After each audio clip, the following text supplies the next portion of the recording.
ką trumpai tariant, pagaliau aš nežinau, ar šitas video prieš tai daryti pasiteisina ar ne, bet prisijungė porą kertinių žaidėjų, tai Rimas ir šiaip, tai turiuomenį žaidėm kaip komanda, čia yra gražu žiūrėti visą keropą, turiuomenį pagarbą Versaizui už kovą, už tai, kad jie, aš nežinau, ar pradžioj neįvertino mūsų, bet man atrodo, jie tiek stengiasi tiek laimėti, kiek ir mes. Buvo labai graži kova, fanam labai gražios rungtynės, nors jų ne per daugiausiai, bet tik susirinks daugiau. Šiaip tai vienas žodis komanda. Aišku, Andrius Korčinskas čia yra, ką jis daro, tai yra nuostabu, bet kaip komanda įsilieja į tą tritaškį lietų, tai gražu žiūrėti ir tikiu, kad prisijungus dar vienam žaidėjui, mes iš viso tapsim labai konkurencinga komanda šitoje lygoje ir ką palinkėsiu visiems gražios atėjančios vasaros ir tiesiog be traumų ir laikome šitoje lygoje. Sveikinu varžovus su iškovota pergalė.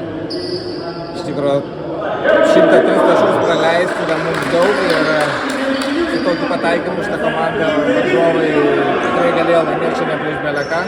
Nežinau, gal Skarčinskas ant mūsų piktas po paskutinio finalo.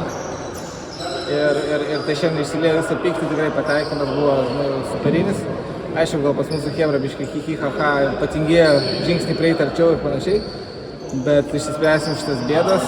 Šiandien buvom jau kaip ir pilnos sudėties, bet dar nesusižaidė visiškai pilnai. Tai manau, kad sekančiom varžybom būsim dar geriau pasiruošę ir tikiuosi šitas pralaimėjimas mūsų paskutinis. Tai važiuojam toliau, ačiū, sėkmės varžom.